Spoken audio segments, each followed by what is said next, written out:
Mr Speaker, my question is to the Minister for Environment. Will the government use Hydro 2050's nanobubble technology to treat the harmful algal bloom in the Gulf St Vincent? The Deputy Premier. Thank you, Mr Speaker. And yes, it's a thoughtful question about one of the technologies that's been proposed in recent times that might be able to help address the algal bloom. Of course, the one that we are particularly interested in is the modified clay that we've discussed in this chamber as well as elsewhere.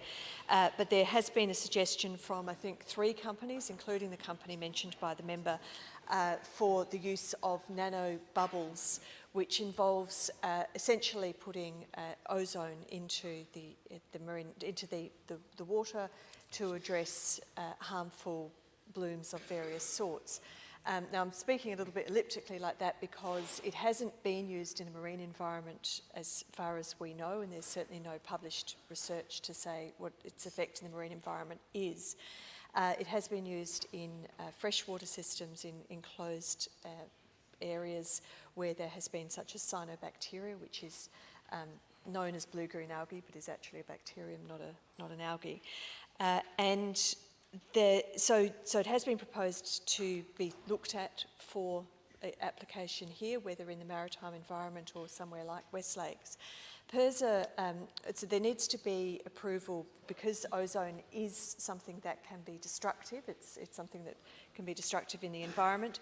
PIRSA has sought an application and authorisation from the PVMA, which is the Pesticides and Veterinary Medicines Agency, that to have authorisation for it to be used in order to consider whether it might be appropriate. The APVMA has asked some further questions, as I understand it. That's gone through to the company, and the company may have already provided information to the AVPMA, but we're not aware of whether that's occurred or not as yet, although we are paying attention and following up to see whether that's occurred. So it may be that that authorisation is given, it may be that it isn't, so we'll wait and see on that. There then will be the question of its applicability in any one of the 3 companies that are proposing, but particularly obviously the one that the members referred to. Whether its applicability, if it is seen to be acceptable, and will require obviously EPA authorisation as well. So all of that is a long way round to say we're well aware of the technology. It was first presented to me in the context of potential use with the torrens, and now is a question of whether it might be applicable in any of the circumstances.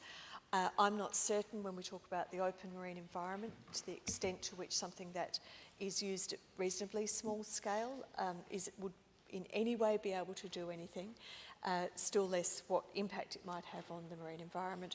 But we're paying close attention, including seeking necessary authorisation in order to not preclude its further consideration by the state or agencies that are involved.